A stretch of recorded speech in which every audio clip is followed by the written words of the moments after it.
When my oldest son was around 6 years old, I told him a family secret. That secret was he came from a very long line of spies, and that did not impress him. So then I added, actually, I meant ninja spies, and that worked on my 6-year-old. But what surprised me is when he turned 12, he remembered, and he said, Mom, I think you were lying about the ninja spy family line generational traditions. I had to tell him the truth at that point, right? Which was, I'm sorry, your skills just don't qualify for the ninja spy family line. When he turned 18, he would have a second opportunity to join the ninja spy club. So we will see, but as of right now, he's not in the club. That's sad. I'm making my way through the drip, drip, drop. Welcome to the Cydni and Sher podcast. We're so glad you're here. All right, Cydni, so we are still in the mode of celebrating our 250th anniversary of the signing of the Declaration of Independence. And as you have mentioned, today we are going to talk about some of the spies of the revolution. I have loved this topic, maybe the top one. I actually would neglect studying the other topics to study this one more because it's so fascinating and disappointing it's not taught. I would have listened in high school if this was taught. I know. I just want you to know, I did talk a little bit about spies with my students, but probably not as much as I should have. But you're right. Nobody talks about it. I learned about this when I was older, just from reading stuff. I have to confess that when I said I would have listened in high school, I felt the Holy Spirit nudge me and say, no, you wouldn't have. But I'm listening now. So what started all of this spy stuff for me is I wanted to learn more about Nathan Hale, which I have to confess something, Cydni. And this is really embarrassing to me. I don't know why or how or when, but I thought his name was Nathaniel. And I have taught for 30 years Nathaniel Hale. His name is Nathan. It's not Nathaniel. I mean, you probably taught them a lot of incorrect stuff, so take heart at that. Good point. I can't believe it. I was looking it up and I'm like, his name is Nathaniel. And no, it's not. It's Nathan. So this podcast is really making you an honest woman with the detail we find, like Sybil. Was she real? Was she not? Mm-hmm. But update on that. I listened to a historian, a very, very passionate man who his whole life mission is to make people aware that her story is real. And so I'm now on the side that her story is true. Amen. So he put the fire in my soul. I was like, she's real. Good. I like it. Well, she is real. It was just, her story was real. Right. She really did do that. Well, and I think that there were so many Americans that did amazing things during this that it was just like, of course you did something like that because so did everyone else. Right. But again, so many of the things they did that saved the war were dishonorable. And so why would you say you did it? It's like when you lie to get out of trouble when you're 12, you got out of trouble, but the way you did it was dishonorable. Like that, it's the same thing. I see what you're saying. And today we are going to talk about some of those dishonorable people, which actually really are not that dishonorable. They're amazing and brave and courageous. Exactly. Which one thing that I've already pulled from learning about this is you might right now be doing something really incredibly dishonorable in your life, but hold on, it might become something that is honorable. I don't know if that's how it works, Cydni. Keep stealing, keep lying. It might be honorable one day. Cydni, stop talking. That's probably the most honorable thing you can do right now.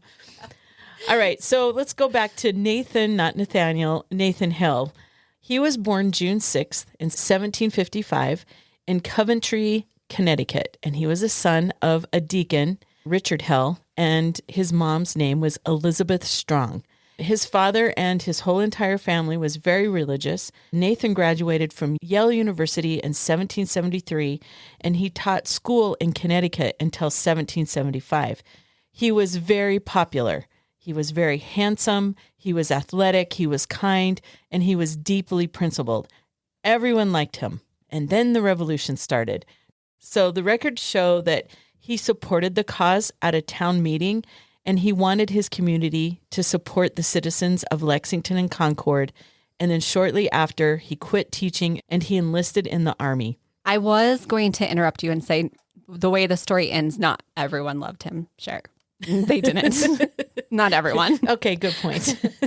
He became a captain in the army, and he was in Connecticut where there wasn't a lot of action going on in the beginning of the war. But then in September of 1776, George Washington asked for volunteers to do something extremely dangerous.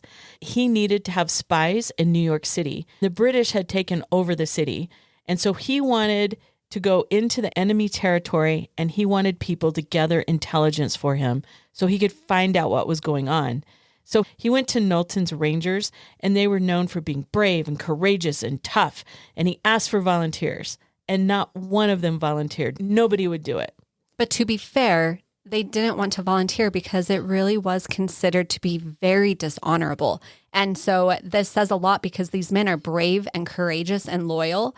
They don't want to be dishonorable. And that says a lot about your boy Nathaniel, that he was popular, handsome, athletic, kind, and deeply principled, that he was willing to look dishonorable because he could see the bigger picture. But that is not a characteristic most people want to take on.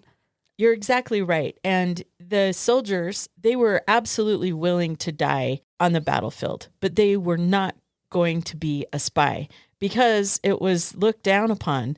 And if you were captured, you would just be hanged. And not as a soldier, but as a common criminal. There was no prisoner of war status for him. They weren't taken to one of those terrible prison ships. They had no trial. There was no mercy. They just got hung. And Nathan Hale, who was a captain, but he didn't have any spy experience at all. He volunteered.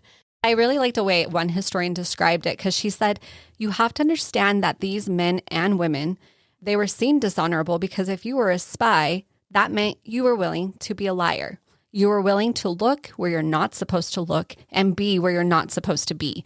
And there's no honor in that. And at the time, these men and women, they did want to be brave and courageous and honorable. You're right. And the vast majority of them were very God-fearing people. And the characteristics that a spy needs, like lying, is not very God-fearing. Right. Isn't there like, woe unto the liar, for you will be cast down into hell? Something like that? Something like that. On a throw pillow at her house. I'll have to look at it again. All right. So when Nathan volunteered to do this, another officer named William Hull tried to talk him out of it because he said spying was so beneath Nathan's character. But Nathan responded this way: I wish to be useful. Every kind of service necessary to the public good becomes honorable by being necessary. And so with that, this popular, friendly kid knew exactly what he was doing, and he was willing to do a very unpopular thing because our country and George Washington needed it. So he's a very brave man because he was willing to take a popularity hit for this, and it was extremely dangerous. So on September 15th, 1776, Hale left for Long Island, and he went as a teacher looking for work. He was 21, and he had no training being a spy, but he did as a teacher. But then he started asking too many questions, and people started to get suspicious. And most historians believe, Cydni, that it was his loyalist cousin, Samuel Hale, that snitched on him. Oh, I'm glad you're giving me this detail because in my head, I picture the story a little different than you're telling it. And so I've been really excited to hear your perspective. How did you see it? Okay, so I see him being this young, courageous man, and he's at the tavern and he's drinking too much. And someone's like, hey, are you a spy? And he's like, yes. Well, that's not too far from the truth, I think. Okay, I get that you don't have a lot of experience, but if there was just, let's say, one rule, the one rule is don't admit you're a spy. And he did. He did. I'll have to tell you about these two young men who were at This Is the Place. It's a pioneer heritage park here in Utah that we actually discussed this and share. I knew stuff because I'd already studied it and I would have just had to walk away, but I knew what to say. So I'll have to tell you after you speak their perspective of Nathaniel, AKA Nathan. So embarrassing. All right. So his little crappy Samuel Hale cousin is the one who people believe snitched on him. Not 100% sure, but let's just blame it on him. Why not? And on a side note, Samuel Hale was British General Howe's deputy of prisoners in New York. And he had to flee to England after the war. And he was permanently barred from returning back to New Hampshire. They did not want him because everyone blamed him for snitching on Nathan Hale. He was vilified. His nickname became Samuel the Tory. That's how everyone referred to him for the rest of his life, at least in America. And even his descendants had to carry this name with them because they thought he was such a snitch. You know, my students always say this all the time, that snitches get stitches, or sometimes snitches end up in ditches. You take your pick. But stitches over ditches. But I think Samuel Hale is getting his stitches from this. I just feel for these people because I'm realizing now that there is just so few ways to be honorable, because you can't be a spy. You can't be a snitch. Like, what can you be and be honorable? Hide in the closet. That's not honorable. Oh, okay. All right. So back to Nathan. On September 21st, so let's just review here. He entered on the 15th, and on the 21st, he was captured by the British. Not a good spy. Not a good spy. He had his spy notes on him, and when asked if he was a spy, he said yes, because he couldn't lie. Right, because he was honorable. His heart was honorable. And I've heard that the notebook that has the spy information on the cover, it actually read, "Here's my spy notes." I made that up. It's probably not far from the truth, though. Don't ask if I'm a spy. I'm not good at lying. But unfortunately for him, he couldn't lie. And as a result, British General Howe ordered him hanged the next morning. Nathan asked for a chaplain, and the British general said no. So then he asked for a Bible, and he was told no again. He asked for a pen and paper, which he was allowed to have, so he could write his mother and his commanding officer. And then the British destroyed the letters, so we don't even know what they said. I know what they said. To the mom, it actually read, "Dear Mom, you were right. I am not equipped to be a spy. I love you." It probably did say that. So witnesses say that Nathan showed a lot of dignity and composure, and that he was at peace with all of it. He didn't beg for mercy. He just accepted his punishment. A British lieutenant named Frederick Mackenzie said that Hale behaved with great composure and resolution. He thought it the duty of every good officer to obey any orders given him by his commander-in-chief, and desired the spectators to be at all times prepared to meet death in whatever shape it might appear. And then he spoke his last words, "I regret that I have but one life to lose for my country." Now, I know that there are some historians that believe that those weren't his actual last words, but I don't want to hear about it, Cydni. We're going to take the sides of the historians that say those were his last words. Okay, I want you to know where I'm at with it, though, Okay. because I've also heard, and we know that people say those were not his last words, but there was a very popular play. Right. Is it a play? Yeah. And those words are in the play. And I thought, what if that's true? What if he just quoted a play that people knew? That actually doesn't sound so bad. It'd be like if I quoted Kanye. Okay, I see where you're going, and I do agree with you. But yes, it was from a play, and I kind of think that is what he was doing. I mean, the guy was a teacher, and he was very educated. Exactly. All right. Now, this obviously was not the ideal ending, but this is what his death did. Nathan Hale was a really good man, and this devastated Washington and the entire army. They're going to galvanize around his death. So now the revolution has a martyr and an example to live up to, because he was popular, he was courageous and brave and kind and all the good things. And he's still considered an example, and there is a statue of him at the CIA headquarters. I did not know that part. I didn't either. I just learned that, actually. So he's considered the nation's first intelligent officer. And after this, Washington resolved to get better at this whole spy thing. His next group of spies, they're going to do much better than this. He wasn't just going to send somebody in with no training, no experience, no idea what they were doing. He would not do that again. And this is where he created the Culper spies. And Washington is going to get this down. I wanted to go back to those young pioneer boys at This Is the Place Heritage Park. They were dressed as pioneers because they were there to do volunteer work. Iana was learning how to do some pioneer stuff, and it was really fun. And they were bringing up the Revolutionary War. And I was so happy that I didn't have to make Iana go to a different, area. One brought up, he said, Nathan is the worst in all of the history because he's not even a good spy. And I said, listen, let me tell you what I know from my years of studying. What I know is that he was brave enough to volunteer when nobody else would. And nobody does a good job their first time.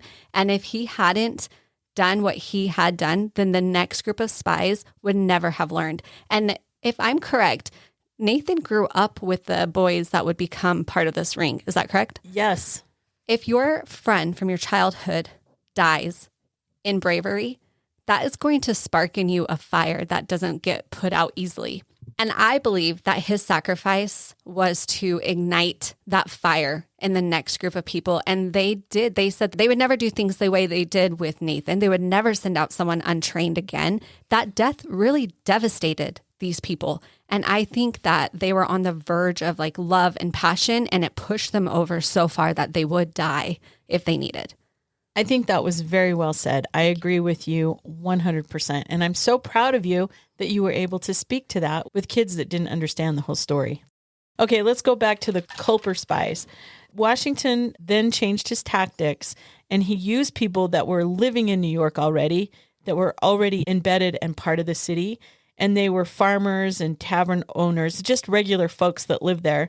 Then they started using fake names and numbers for their names. And even for years, we didn't know all of their real names. And they didn't tell each other their real names just in case someone got caught. So, for example, Washington was 711. I like to say 7-Eleven. That is better.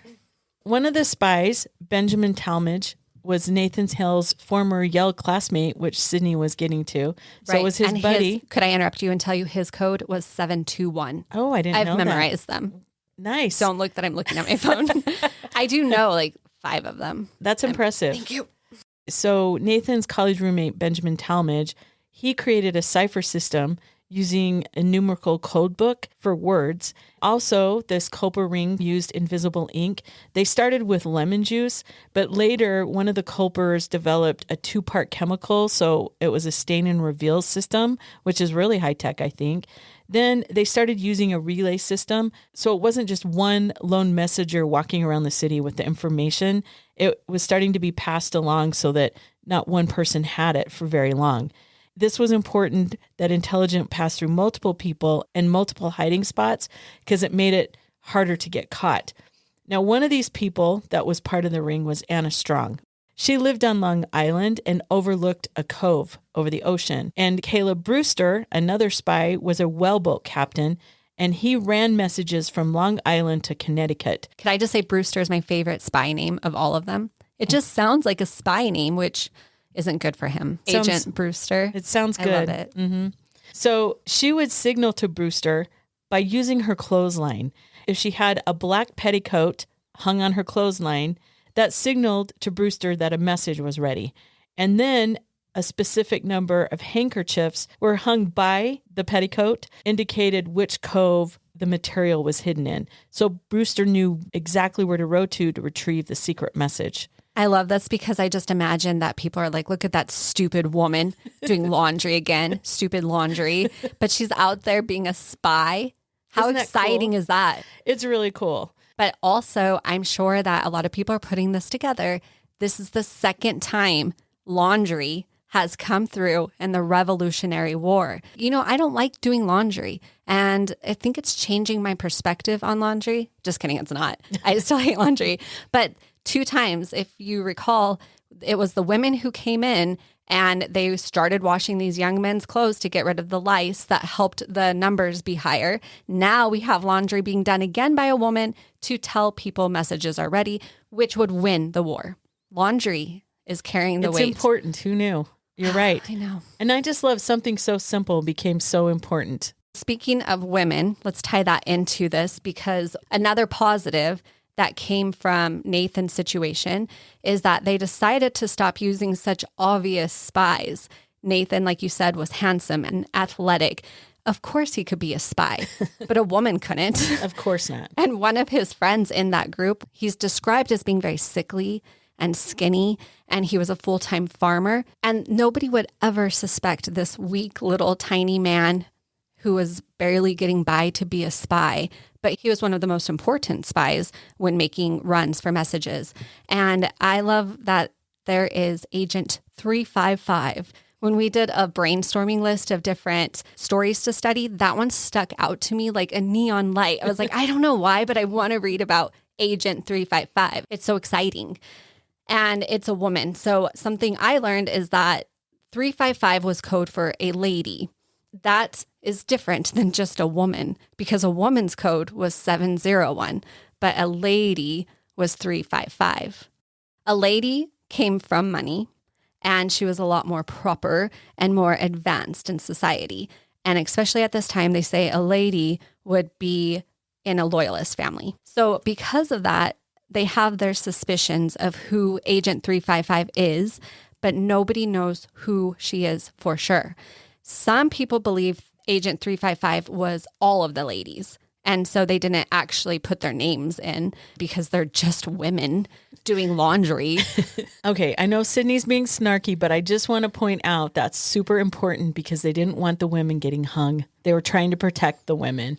Right, because it appears that a lot of the women were the spouses to some of the spies as well, but they're not sure. And Agent 355 could be who you just mentioned, Anna Strong. I don't think so, because Anna Strong is a 701. She's a woman. She's out doing laundry. So I don't think it's her. So for me personally, she's out. Doesn't mean she didn't do great work. I just don't think she's Agent 355. A lot of people think it could be Peggy, as in Peggy Arnold, Benedict Arnold's wife. I don't think that. A lot of people don't think so too. I like to speculate the reasons it could be her is because it had to be someone very close to her because she helped with discovering his plans. So it had to be somebody who either spent time with him when they shouldn't have, which is very dishonorable, or his wife. But the reason a lot of people don't think it's Peggy is because she escapes with him. And if she really was the woman who wanted to save America, she wouldn't stay married to a traitor. But I think a spy would do that because he would never know it was her. I think staying with him made her more honorable than being discovered as a spy. So I think there could be a chance. There could be a chance. I don't think so because I kind of think that she pushed Benedict Arnold to switch sides. He was a great war hero and then he married her and then he was a traitor. Unless she was just that conniving. Maybe she was a double agent. I know. I wondered about that because I was thinking nobody wanted women to be spies because they weren't smart enough. But then if you think about some of the characteristics that women are known for instance, manipulative, deceitful, two-faced, opportunist, cunning, vindictive, petty, emotionally cold, calculating. I got all those from a Taylor Swift song. I was wondering. Good That's grief. intense, huh? Yeah. How could that not be a good spy? That's a good spy. I know. So I was like, how were women not the first choice? We are so good at manipulation and twisting stories and honestly confusion. Like I'm really, really good at that. I think you're just describing yourself, not all women, Cydni. Not all of them. And then I was thinking, how have we passed this on to the women in today's day? And what I came up with is if you give a teenage girl someone's first and last name, you know, in 24 hours, they will have a social security number, a list of all their exes, and an address, and every job they've ever had, probably their hopes and dreams. That's true. I've actually had that happen teaching teenage girls. They can find things out, and they can find them out really fast. It's true. And that is just to point to the fact that I think women were the most obvious option from the start, and it's just disappointing it took them so long to figure that out. You're not wrong because it actually took over 150 years to figure out some of the people that were connected with this Culper Ring. That's how well they kept their mouth shut and hid it from everybody. That is the truth. We didn't know their names and they did not reveal their names. They weren't like a secret, hey, guess what I was doing? Guess how I helped? They did it for a greater cause. So they're doing something like you mentioned that was not seen as a noble task. They're doing it anyway for the greater good without acknowledgement and because it's the right thing to do. Often their own family members had no idea. So they found out years later from an old journal that had been stuffed in a box somewhere, and they pulled it out, and there was the information that their grandmother or grandfather had been a spy in the American Revolution. Which to me further proves that Sybil's story is true because the spies didn't tell their story, and neither did Sybil. I feel like there's something there with that. I agree. But I did think to myself, like, if you want to be a spy today, then how would you go about that? And I did try to listen to a few YouTube videos on how to be a spy, but then I just felt kind of angry at the people who were telling us because they were CIA agents. And I'm like, why are you blowing your cover. So I just came up with my own list in case anyone that's listening today really wants to be a spy. The first thing I noticed is that Of course you did this, Cydni. you really need to trust who you're spying with. They did that. They were all classmates and neighbors, and they knew each other very well. They knew they could trust each other. And I thought, well, maybe I should gather some hometown fellas and maybe we could have a spy ring. But then I was like, no, because I was homecoming queen under questionable circumstances, and I just don't know that they would trust me. So I need to find new people who don't know me. Were you really the homecoming queen? Yeah. Wow, Cydni. I'll show you my crown. I have it right here. I think that I could totally trust everyone I grew up with because we're just under the radar and I'm still friends with them. I could be spies with them to this day. Did you try to steal a crown? If it was your crown, we definitely would have tried to steal it. Well, you couldn't because I was in charge of the counting of the votes. Of course. You got to go after what you want, you know? And then also you have to have a British accent and you need a suit, but you also need to be a woman. You need to be unsuspecting, like maybe by being a woman or a teacher, a stay-at-home mom who have a podcast. And I thought also be agile. So Jazzercise could help with that. I asked Iana and Titus what they think you would need to be a spy. And here's their different personalities in one sentence. Iana said, you need a solid traumatic backstory. And Titus said, I think you would need to be very patient. That does sum them up. I loved it so much. Okay, so that was just to help in case the podcast doesn't work out and you and I need to start aspiring. Okay. I've started. I've been going around the neighborhood looking at people's houses. I know such a lot. creeper. I know a lot about a lot of our neighbors.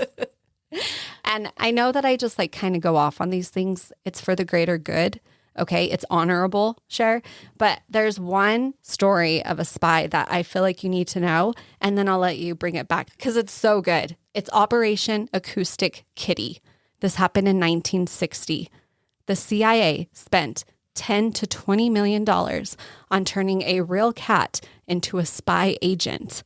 They surgically implanted the cat with mics and radio transmitters, and the plan was to release this kitty into the Soviet Union so that it could pick up any information. This poor cat. I know. And so on Kitty Litter Ninja Spy's first mission, guess how it went? Probably got a lot of mice, dumpster, mic stuff.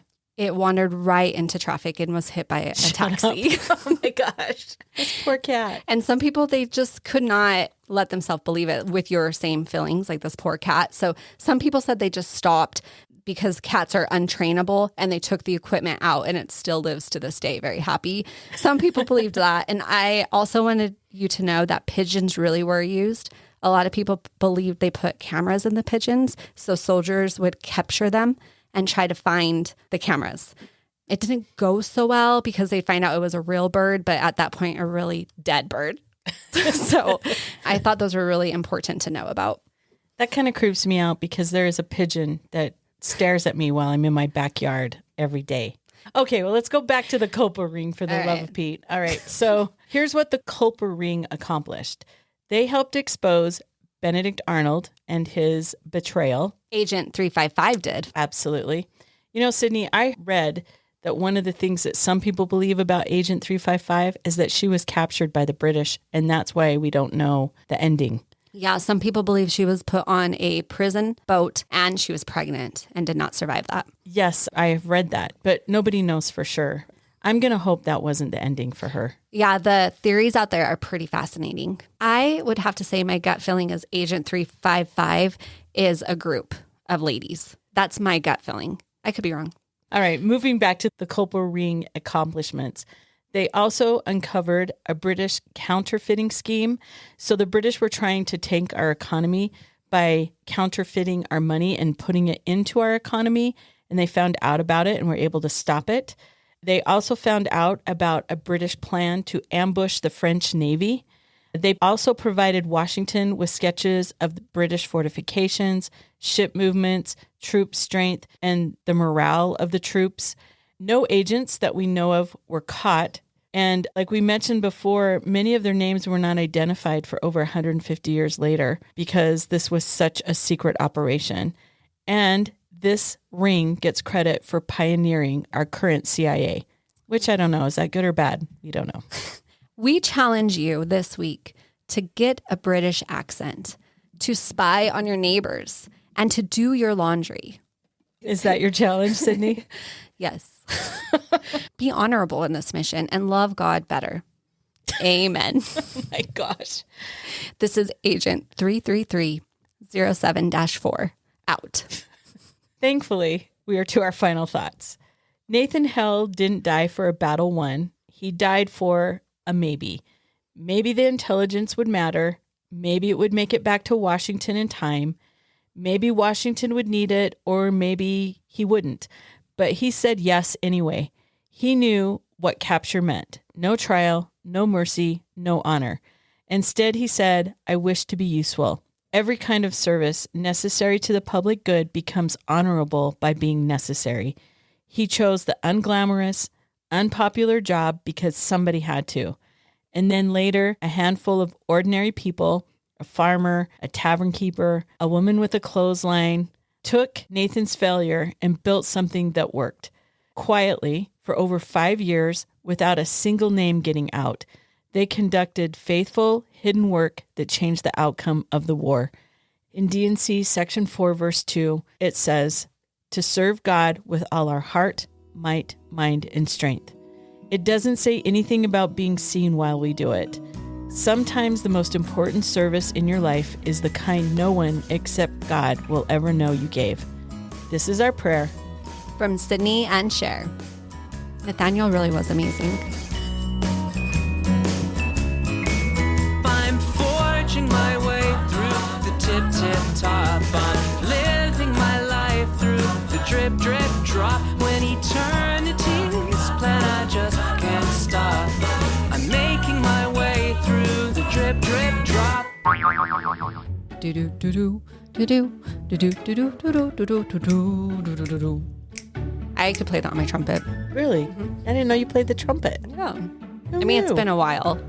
Do do do do do do do do do do do do do do do do do. Now you do the next part. Near near near near. I heard Nathaniel for the rest of my life. You're a repented woman. It's Nathan. Is it hanged or hunged? Deputy commissioner. I was like, don't talk. I was going to say something else and I had to stop myself. That was improvement. That was a win. Out of breath. She lived on long. Do you know the answer so you could correct me if I'm wrong? Like, how much can I just talk? Whatever you want. I mean, I'm not going to say Nathaniel. Thanks for joining us. We're so glad you're here.